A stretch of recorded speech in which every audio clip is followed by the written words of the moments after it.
लोगों को मेरे भाषण से उनके सेंस ऑफ एंटाइटलमेंट को गहरी चोट लगी, जिसका असर हुआ कि पूरे इकोसिस्टम ने चीख पुकार मचाना शुरू कर दिया।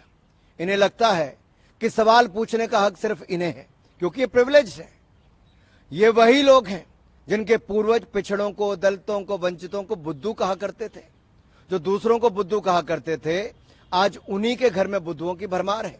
ये वही लोग हैं जिनके पूर्वज दलितों, आदिवासियों को समानता का अधिकार न देने के बहाने बनाते थे। ये वही लोग हैं जिन्हें लगता था कि कैसे उनके सामने कोई दलित व्यक्ति कोट पैंट पहनकर खड़ा हो सकता है और संविधान लिख सकता है। बुद्धू मैं नहीं कह रहा, बुद्धू तो कांग्रेस के तत्कालीन प्रधानमंत्री श्री राजीव गांधी जी ने कहा था, वह भी सार्वजनिक रूप से सांझ को आंच किया। श्रीमान राहुल गांधी जी, पूरी कांग्रेस जमात पढ़ ले कि स्वर्गीय राजीव गांधी जी ने कहा था, आरक्षण के नाम पर बुद्धुओं को बढ़ावा नहीं देंगे। और नव भारत टाइम्स का ये लखनऊ एडिशन का 3 मार्च 1985 और बाईलाइन थी आलोक मेहता की। इस इंटरव्यू का शीर्षक था, आरक्षण के नाम पर बुद्धुओं को बढ़ावा नहीं। और मैं कुछ लाइनें आपके लिए पढ़ देता हूं, जो प्रारंभिक इसका पैराग्राफ है।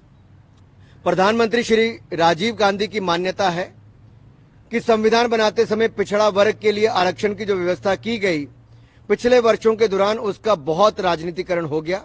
इसलिए अब समय आ गया है कि इनके सारे प्रावधानों पर नए सिरे से विचार किया जाए। वास्तव में दबे और पिछड़े लोगों को इस सुविधा और सहायता दी जाए, लेकिन इसका विस्तार कर विभिन्न क्षेत्रों में बुद्धुओं को बढ़ाने से पूरे देश को नुकसान होगा। आई अनकोट। ये मैंने नहीं कहा, ये स्वर्गीय राजीव गांधी जी ने कहा। मैं तो कहता हूं, बात निकली है तो दूर तलक तक जाएगी। पूर्व प्रधानमंत्री के अति बुद्धिमान पुत्र इस देश को बताएंगे कि क्या उनके पिता की नजरों में पिछड़ा वर्ग बुद्धू था? क्या कांग्रेस राजीव गांधी जी द्वारा दिए गए एक अति घृणित जातिवादी बयान की सार्वजनिक निंदा करेगी? क्या उस बयान के खिलाफ कोई रेजोल्यूशन पास किया जाएगा? जो लोग आज तक लेगेसी की मलाई खाते आ रहे हैं, आज उनके मुंह में सवाल की खटाई पड़ गई तो झूठ बोलकर जगहसाई करवा रहे हैं। 1947 से लेकर कांग्रेस अपने वैचारिक दरबारियों के साथ मिलकर दलितों और वंचित समाज को समाज की मुख्यधारा से बाहर करने की तमाम तरह के हथकंडे अपनाती रही। जब जवाहरलाल नेहरू जी से पूछा गया कि दलित और आदिवासियों को आरक्षण क्यों नहीं दिया जा रहा, तो उन्होंने बहाना बना दिया कि उन्हें आरक्षण देने से उनके मन में हीन भावना भर जाएगी, इसलिए उन्हें आरक्षण नहीं दे रहे। नेहरू जी ने तो अपने सारे मुख्यमंत्रियों को पत्र लिखकर बता दिया था कि वह किसी भी प्रकार के आरक्षण के खिलाफ हैं। इंदिरा गांधी जी की भी यही नीति रही। और बीबी प्रसाद मंडल जी, जिन्होंने मंडल आयोग की रिपोर्ट लिखी, इस रिपोर्ट की इंप्लीमेंटेशन को भी राह ताकते रहे। मंडल जी का स्वर्गवास हो गया, लेकिन इंदिरा जी और राजीव गांधी जी ने 10 साल तक इस रिपोर्ट को लागू नहीं होने दिया।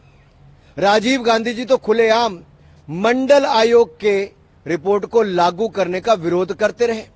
और जब काका कालेलकर की रिपोर्ट आई थी, तब भी कांग्रेस ने वर्षों तक इस रिपोर्ट को दबा कर रखा। और मुझे एक शेर याद आता है, लम्हों ने खता की, सदियों ने सजा पाई। अगर सामंती सोच वाली कांग्रेस पार्टी ने उस समय मंडल रिपोर्ट और काका कालेलकर की रिपोर्ट में कीड़ा में रोड़ा नहीं अटकाया होता, तो आज स्थिति कुछ और होती। ये जो तुम इतनी वफा दिखाते हो सनम, डर है ये कोई नई दगा तो नहीं? पूरे देश में पिछड़ा, दलित, आदिवासी समाज को राहुल गांधी जी के इरादों पर शंका है, क्योंकि ये उसी परिवार और पार्टी के सर्वे सर्वा हैं जिसने आज तक सारी जरना और मर्यादाओं को तोड़कर आरक्षण का विरोध किया। सामंती जब समाजवादी बनने का ढोंग करते हैं तो बड़े खतरनाक होते हैं। और कांग्रेस ने तो मोदी जी के बहाने पिछड़ा वर्ग को गालियां दी, अपमानित किया। भरे चौराहे पर मोदी जी की जात को पूछा, एक पिछड़ा इतनी हिम्मत करे कि वो देश का प्रधानमंत्री बन जाए? राहुल गांधी जी ने तो अपनी लश्कर कांग्रेस को मोदी जी के खिलाफ खुला छोड़ रखा है।